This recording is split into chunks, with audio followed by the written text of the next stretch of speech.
Hi, welcome to our channel where we share the most intriguing stories.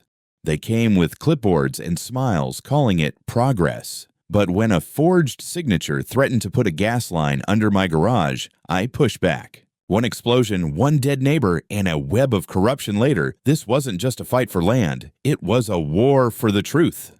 They always say you don't really know your neighbors until there's money or power on the line. In my case, it was a half-inch steel pipe and a smug blonde with a clipboard who decided she was the chosen redeemer of our neighborhood. My name's Alex, 43 years old, structural engineer by trade, homeowner by inheritance. I've lived in this house on Timberwood Lane for 7 years. My parents left it to me when they passed. Solid little brick ranch, nothing fancy, but built like a tank and sitting on a piece of land that actually breathes. I don't do weeds in the gutters or sagging porches. If something breaks, I fix it. If something leans, I level it. My place is tight, so when someone tells me they're going to dig a trench through my yard, I don't smile and wave. I ask questions. A lot of them. It started with a flyer on my porch. Glossy HOA newsletter printed in full color like they were running for Senate. Modernization Initiative, it read, in bold letters across a smiling stock photo of a suburban street.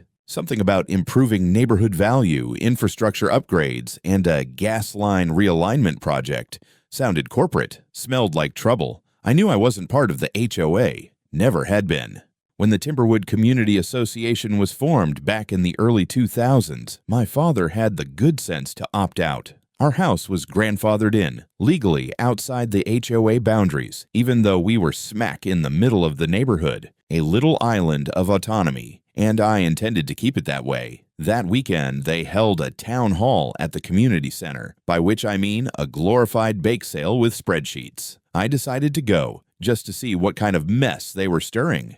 That's when I saw her, Karen Hobbs, president of the HOA. Platinum bob, white capri pants, smug expression like she'd swallowed a lemon, and was proud of it. She stood up front with a projector, speaking with the forced optimism of a high school vice principal. We're thrilled to announce a full upgrade to our gas infrastructure. The old lines are outdated, and after careful review, the HOA board has approved a plan to modernize the system for everyone's safety and convenience. Work will begin next month. People clapped. Actual clapping. I just raised my hand. Yes, sir, she said, forcing a smile in my direction. Where are these new lines going?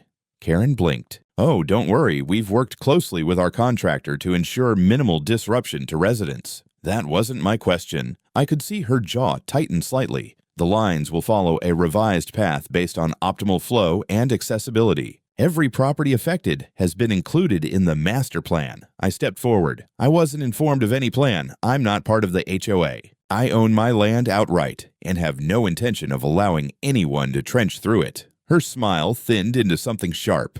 All properties within the designated project area have been incorporated under Community Improvement Authority. You should have received a copy of the homeowner consent ballot. I didn't. Oh, she said, raising her eyebrows like she was dealing with a slow child. Well, the project has been approved. You signed, just like everyone else. I laughed, loud enough that the guy next to me flinched. You're saying I signed a consent form for construction on my property? I'd love to see that. We have it on file, she said, turning back to her PowerPoint like the matter was settled. After the meeting, I asked for the plans. A man in a green HOA polo handed me a printed diagram with a little red line curving through several backyards, including mine. The label read, Revised Gas Main Path, Phase 1. The red line ran directly under my detached garage. My actual structure, not next to it, not behind it, under. I went home and poured a whiskey. The next morning, I called the HOA office and asked for a copy of the signed consent form Karen mentioned. I got a voicemail, left a message, no response. 2 days later, I emailed, got a reply that said, due to high volume, your request will be processed within 30 days. I didn't have 30 days. I had a bad feeling, and a house full of concrete that wasn't supposed to be floating over a pipeline. By the end of the week, work crews began unloading equipment 2 streets over, bright orange mini excavators, rebar, trench boxes, all branded Southwest Ground Services, which, after a quick license check, turned out to be run by one Steven Ramirez. No office, no website, just a mailbox in a UPS store in Glendale. I called the Arizona Registrar of Contractors. They had no license on file under his name for underground utility installation, landscaping, and irrigation, yes. High-pressure gas, not even close. I tried again to get answers. This time, I visited the HOA office in person. Their building, really just a double-wide with fake shutters, had a big friendly banner out front. Progress starts here. Inside, a 20-something admin gave me the same line Karen had.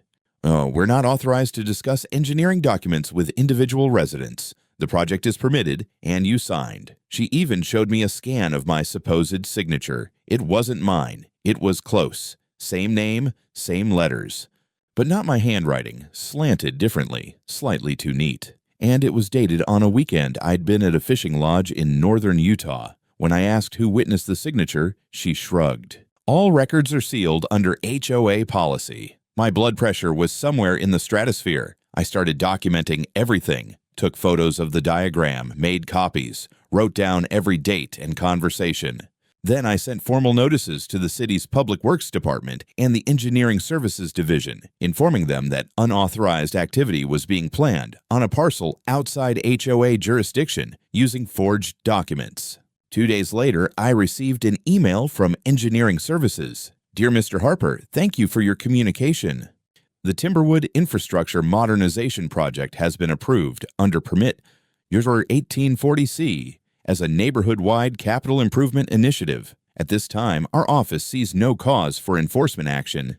If you believe fraud has occurred, you may file a private civil complaint through the county recorder's office. Regards, Jessica Liu, Senior Coordinator, Engineering Review. Translation: We're not touching this. Good luck." That same afternoon, I looked out my back window and saw orange paint marks along the grass near my tool shed. Utility flags had been planted, yellow for gas, blue for water. A white marking sprayed on the driveway that read, "Cut here." They were coming.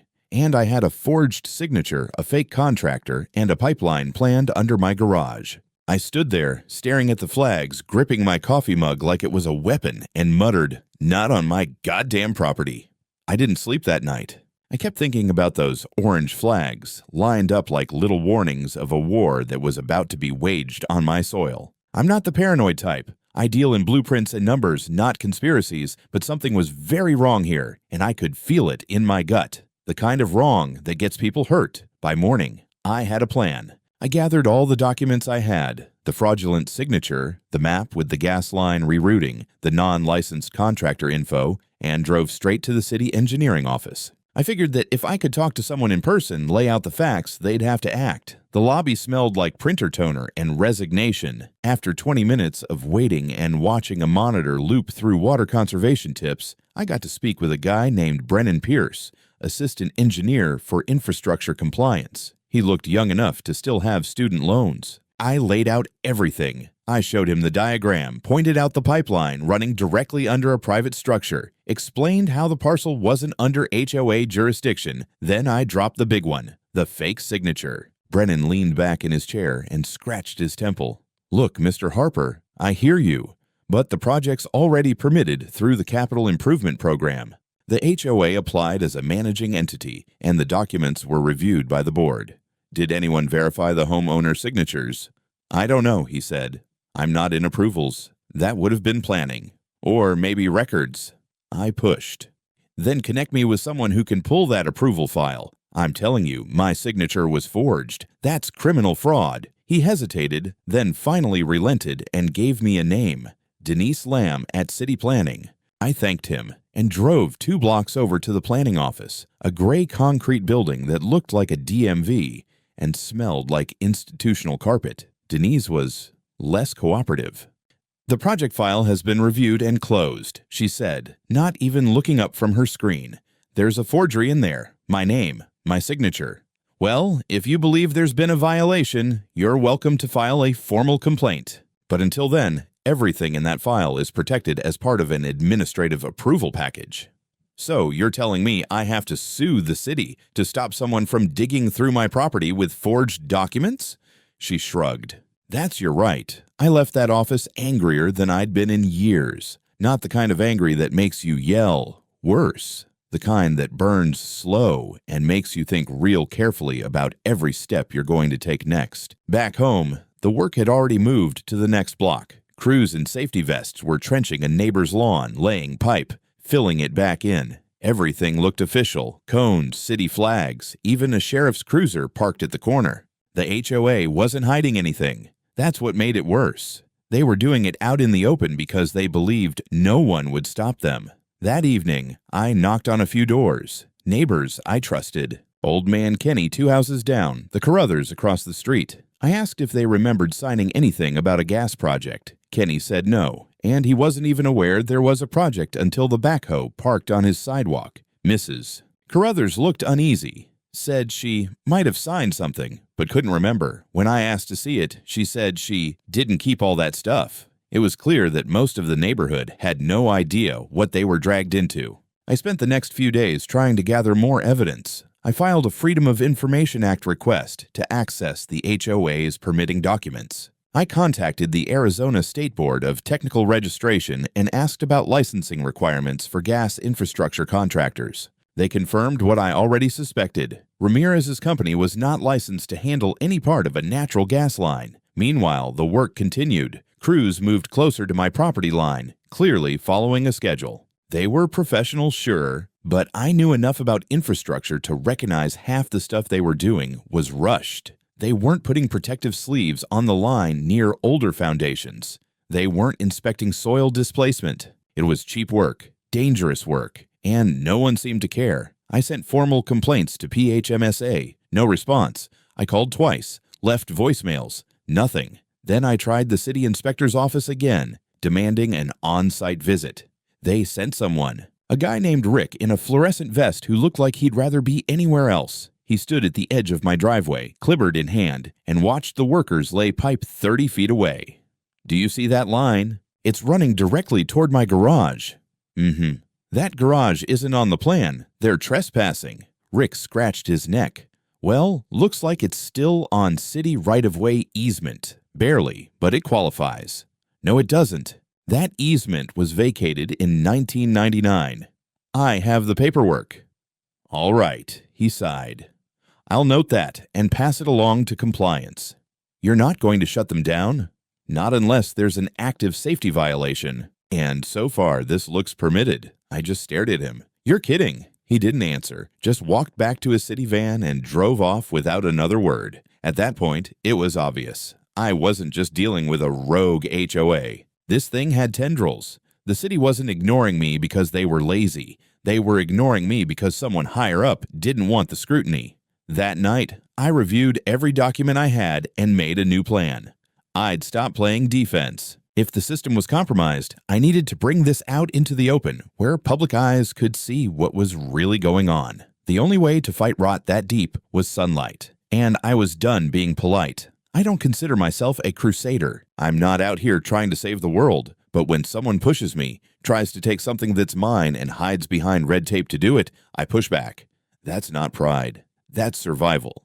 I spent the next morning editing together everything I'd filmed and photographed over the last week. Trenching near my garage, unmarked fittings, contractors cutting corners. I even clipped audio from my conversation with the inspector who brushed me off like I was wasting his coffee break. The footage wasn't flashy, but it told a story: private property being violated under the pretense of neighborhood improvement, using falsified documents and unlicensed labor. In other words, a slow-motion disaster, but video wasn't enough. I needed someone who could get people to pay attention, someone with a press badge and a network. That's when I reached out to Ellison Baker. She'd made headlines a few years back exposing a shady developer who tried to rezone a school property into a private golf course. The city had backed him until Ellison's footage of off-the-record meetings hit the 6 o'clock news. The guy eventually got fined and skipped town. I figured if anyone could pull back the curtain on Timberwood's gas pipe circus, it was her. I sent her an email with a short description of what was going on and attached my footage.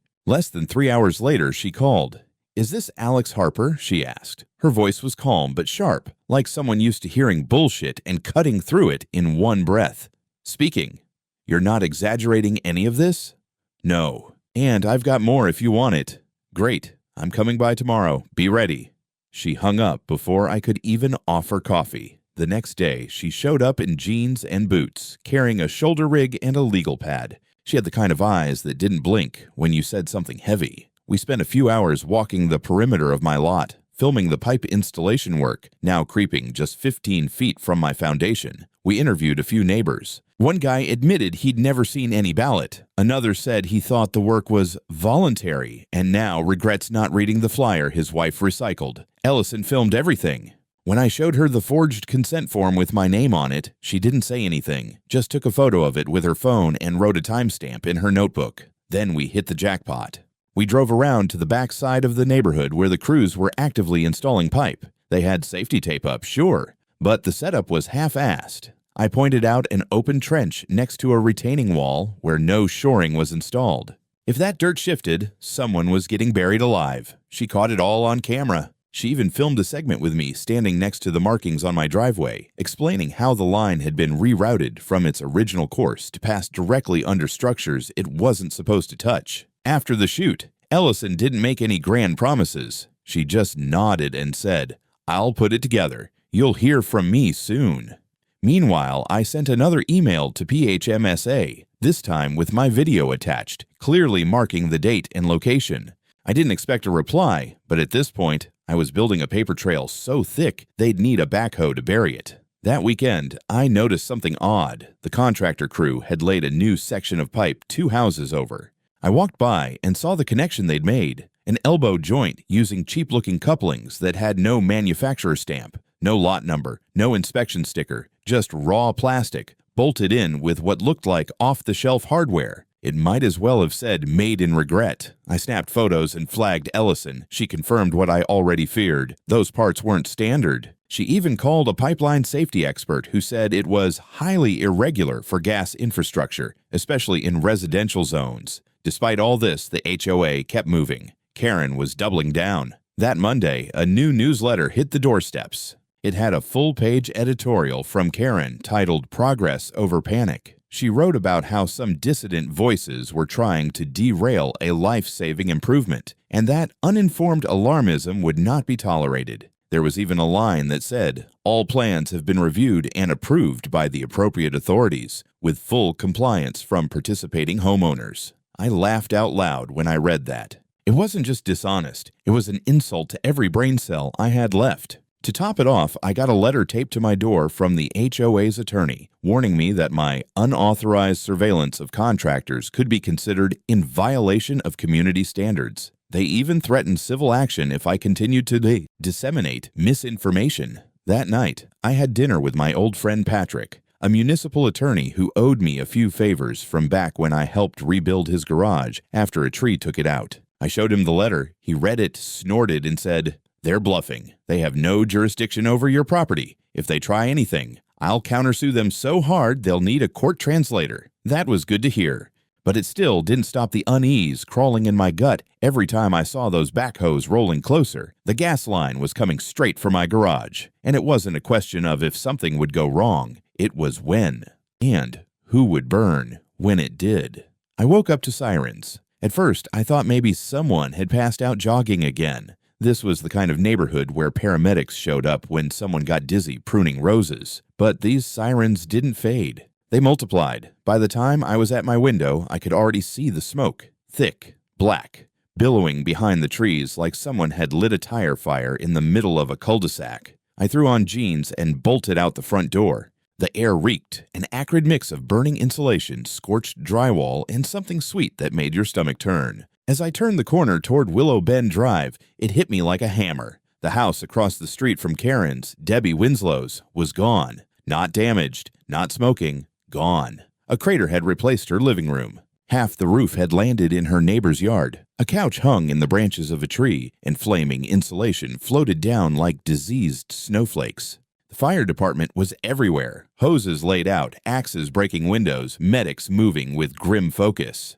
And in the middle of it all stood Karen Hobbs, barefoot, clutching a phone and screaming at a firefighter. Her white blouse was smeared with soot. I watched as she tried to point toward something, then doubled over as someone caught her by the shoulders. For a second, I almost felt bad for her. Then I remembered what ran underneath Debbie's house. I stepped closer, scanning the chaos. There was no sign of Debbie herself. I didn't see her on a stretcher. I didn't see her walking. That's when I spotted a yellow tarp near the side of the house, flat against the grass, weighted down with bricks. I turned and threw up into someone's flower bed. The explosion had blown out windows on both sides of the block. 3 homes had visible damage.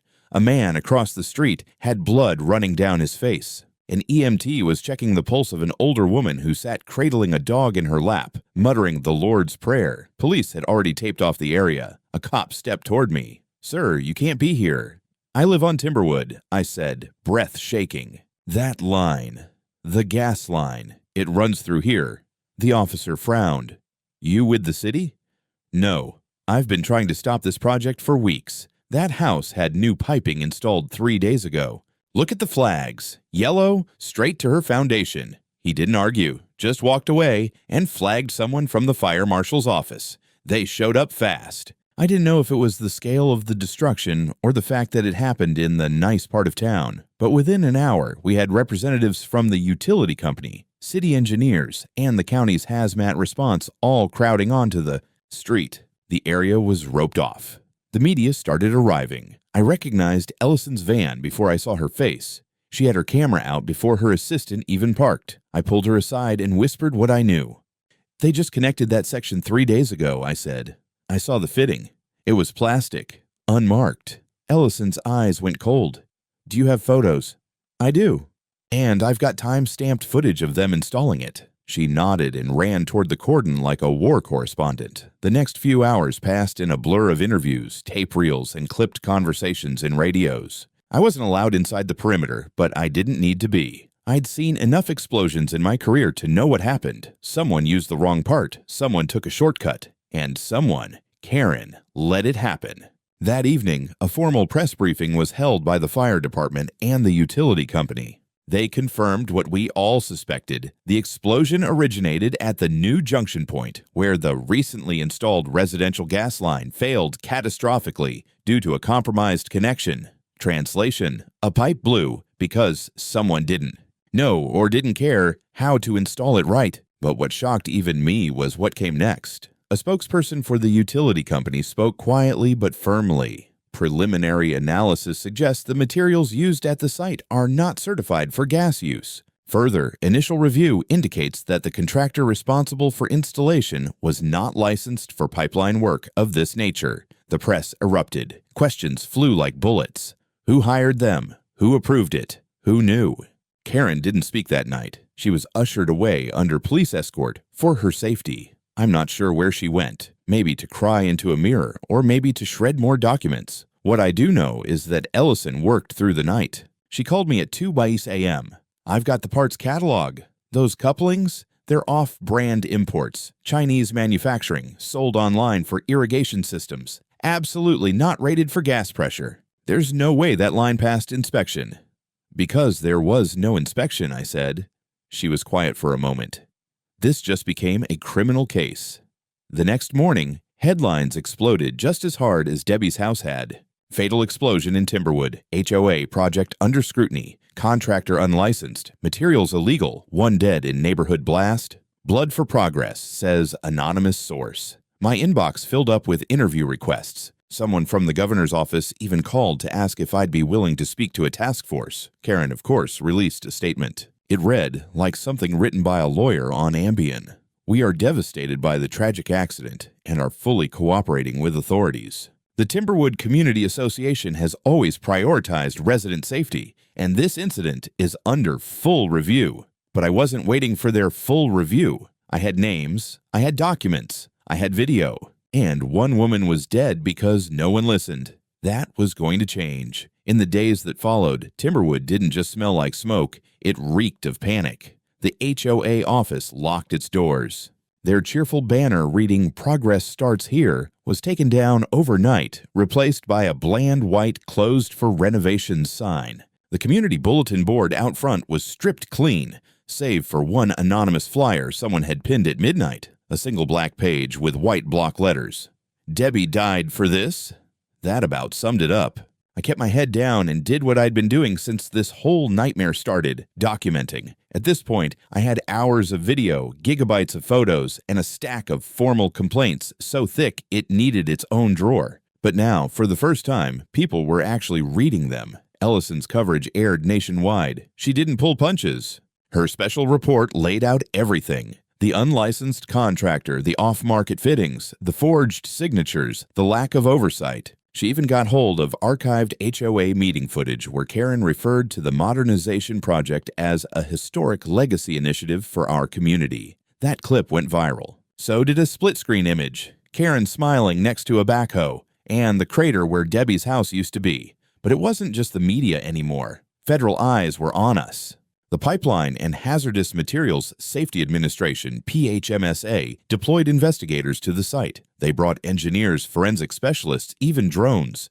The FEMA regional office arrived the same day, citing public safety concerns and potential civil infrastructure violations. Suddenly, the city was interested in what I had to say. I met with a federal investigator named Brenner, square jaw, clipboard, no time for small talk. He asked for everything I had. I gave him access to my folders, footage, timelines. I also mentioned something I hadn't spoken about publicly yet: the names of the city officials who brushed me off weeks ago. Engineering services, planning, inspections. Brenner nodded. We're already looking into them. That's when I realized this thing was much bigger than Karen. It turns out several of the permits for the HOA project had bypassed standard review. Stamp approvals were fast-tracked. Key inspections marked complete without on-site visits. One name in particular kept popping up: Martin Del Vecchio, a deputy coordinator in planning who'd been with the city for over a decade. He'd signed off on every Timberwood request in under 48 hours, even the one with my forged signature. Ellison ran background. Del Vecchio's cousin ran a shell company that had received a consulting fee from Timberwood's budget 6 months ago. She found the bank trail. It was clean enough to pass casual scrutiny, but not clean enough for federal investigators. The dominoes started falling. The city's Department of Engineering was subpoenaed. Del Vecchio was placed on unpaid leave pending internal review, and then arrested 2 days later for fraud, obstruction, and accepting bribes. 2 other mid-level officials were also suspended, both tied to approval chains involving HOA capital projects. By the end of the week, 3 city employees were indicted on felony counts. Karen didn't say a word publicly. Her attorney did the talking now, and what he said wasn't helping. In a press release, he claimed that the Timberwood Community Association relied on assurances from city personnel and cannot be held responsible for unforeseen consequences resulting from those assurances. Translation: they made us do it. But the public wasn't buying it. At an emergency town hall hosted in the middle school gym because the HOA office was still under review, dozens of residents showed up demanding answers. I went too. I sat in the second row. People were angry, some crying, some shouting. Photos of Debbie hung from the basketball hoop alongside a makeshift memorial of flowers and candles. A man stood up, Mr. Tillerson, retired firefighter. I voted for Karen, he said, voice trembling. I believed her. I defended her when she said this was about safety. My wife almost died in that explosion. And now I find out she knew the parts weren't safe. The room was dead silent. Karen didn't show. Her seat remained empty. What she didn't know was that I'd sent Ellison a copy of the email I'd intercepted through a neighbor, an internal HOA message forwarded by mistake. In it, Karen specifically instructed her board to keep costs low and avoid unnecessary contractor markups. Use the fittings from Suntech Global instead of the overpriced spec ones. Suntech Global, the same company that sold irrigation pipe fittings out of Shenzhen. She knew. She'd cut corners on gas lines to save money, and Debbie paid the price. The feds weren't done. They issued a warrant for Karen's HOA files, including all communications, budget records, and contractor agreements. The board's treasurer resigned the next day and started cooperating. We learned that HOA funds had been misappropriated for consulting, travel, and public outreach, nearly $200,000 worth in total. A big chunk of that went to an account connected to Karen's husband, listed under a neighborhood engagement LLC that had never filed a tax return. They tried to frame it as mismanagement. The prosecutors called it racketeering. I didn't smile. Not yet, but I started sleeping again. The trenches in my yard remained untouched. The orange flags wilted in the sun. The crew was long gone. The gas line stopped 10 feet from my property. But I knew the real line, the one that needed cutting, ran straight to the heart of the system that let this happen, and the blade was finally starting to swing. They arrested Karen on a Thursday morning. I was drinking coffee when I saw the unmarked car pull into her driveway. 2 plainclothes agents stepped out, knocked on the door, and less than 2 minutes later, she appeared, still in pajamas. No makeup. Hair a mess. She looked ordinary. That was the strangest part. After months of playing Tyrant Queen of Timberwood, Karen Hobbs looked like just another middle-aged woman about to have her entire life dismantled. The agents didn't cuff her in public, but they did read her rights loud enough for the neighbors to hear. She didn't scream, didn't cry, just stood there, arms limp, mouth slightly open like she'd finally realized the walls she built around herself were made of paper. News vans showed up before she even cleared the street. Ellison was already live streaming. The charges? A full bouquet of felonies, criminal negligence, forgery, conspiracy to commit fraud, misuse of public funds, bribery, reckless endangerment, and involuntary manslaughter. The last one was for Debbie. The HOA board didn't fare much better. 2 of its senior members were indicted alongside her, one for approving fraudulent budgets, the other for signing off on illegal contractor deals. Karen's husband was hit with a separate financial crime charge tied to the fake LLC funneling money out of the association's reserves. The fallout was seismic. Timberwood HOA was placed under court-appointed receivership. Their accounts were frozen, assets seized, and operations halted. The homeowners were notified that the HOA would be fully dissolved pending court approval. No more newsletters, no more surprise fines, no more trenching under garages. The judge assigned to the criminal case ordered a public trial. The courthouse was packed every day. Media lined the sidewalks. I attended every session sitting in the second row, same spot each time. Karen barely looked up from the table where she sat beside her lawyers. Ellison published a long expose during the trial, a full chronology of the corruption, the forged signatures, the rushed permits, the fake contractors, the illegal fittings, the money trail, the explosion. Debbie's name was on the cover, in bold. One witness after another took the stand. City officials who admitted they were pressured. Former HOA employees who described meetings where safety was openly deprioritized in favor of budget optics. One of the construction workers, Ramirez himself, testified under immunity, admitting he was told by Karen directly to cut costs and get it done before the next board vote. The jury didn't take long. Karen Hobbs was found guilty on all counts. Sentencing came 2 weeks later. The judge didn't mince words. This court finds that your actions, motivated by personal ambition and sustained through corruption, led directly to the death of a citizen and endangered the lives of many more. Your betrayal of public trust cannot be overstated. He handed down the sentence. 20 years in state prison without the possibility of parole. Her face didn't move. The judge added another note for the city officials involved in the cover-up. Martin Del Vecchio and his associates had cut deals to avoid full trials in exchange for guilty pleas, but even with cooperation, they received prison time, 5 to 7 years apiece for obstruction, bribery, and falsifying government documents. Their careers, reputations, pensions, gone. After the trial, several families filed a class action lawsuit against the former HOA board. I joined them. We won. The payout wasn't massive, but it was enough to repair damaged homes, relocate people who needed it, and, maybe most importantly, send a message to every HOA board in the state. You are not untouchable. In the months that followed, Timberwood changed. Without the HOA breathing down everyone's neck, people started helping each other more. We held neighborhood meetings at the park instead of in sterile rented halls. No one barked about grass length or mailbox color. For the first time in years, it felt like a community, not a gated fiefdom. As for me, I took the compensation and put it to good use. I tore up what remained of the trench line in my yard and rebuilt the soil from scratch. Then I called in some favors and designed a small memorial garden in the corner of my lot, a place to sit, to breathe. There's a plaque there now, simple bronze on stone, in memory of Debbie Winslow and all those failed by those who should have protected them. Sometimes I still think about that white marking on my driveway, cut here. I wonder how close they came, how different things might have been. But then I remember what Ellison said the night before the verdict came down. They tried to bury you with lies. You turned it into a shovel. Damn right I did. It's been 6 months. The crater where Debbie's house used to be is now an empty lot, overgrown with grass and caution tape that no one bothered to remove. Her family never rebuilt. They sold the land and moved out of state. I don't blame them.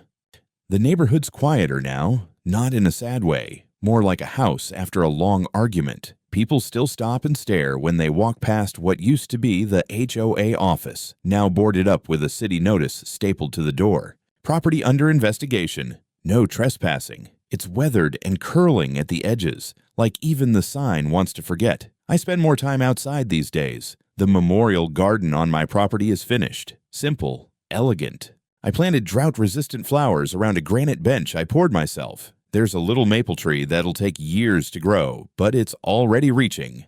That's enough for now. People come by sometimes. They sit, reflect. A few leave notes. Some just nod at me from the sidewalk, like they want to say something but don't know how. That's fine. Not everything needs words. One afternoon, I saw a kid, maybe 10, riding his bike down the street. He stopped at the garden, read the plaque, then got back on and pedaled away. That stuck with me. Ellison's moved on to another investigation, something about predatory zoning laws in Flagstaff. We still talk. She sends me updates sometimes, usually with sarcastic subject lines like, "Still not in prison." I owe her more than I can say. The city's begun reviewing HOA oversight statewide. New legislation's being drafted to limit what associations can do without full homeowner consent, especially regarding infrastructure and utilities. My footage was shown in one of the hearings. I didn't go. I didn't need to. I already fought my battle. What still haunts me, quietly in the back of my head, is how close this all came to being buried. If Debbie's house hadn't exploded, if the fitting hadn't failed just then, maybe none of it would have come to light. Maybe the line would have run under my garage. Maybe I'd be the one under a tarp. I don't feel triumphant. I feel responsible. There's a difference. People keep asking me if I'll move now that the HOA is gone. Start fresh somewhere else. And I tell them no. This house is mine. This land is mine. Not because it's worth something on a market, but because I bled for it. I fought for it. And I watched what happened when nobody else would. Karen's still in prison. Last I heard, she's trying to appeal, claiming she was pressured by external actors. Good luck with that. Del Vecchio's doing 5 years in Florence. His cousin flipped early. The HOA's assets were liquidated and split among the claimants from the class action. I didn't get rich. I got peace. Sometimes that's enough. This morning, I walked to the edge of my lawn. The last of the faded paint markings, cut here, had finally washed away after the last storm. I stood over where they once were, the grass a little greener, the ground a little firmer. Then I turned back toward my house, the sky wide and clean above me, and I smiled.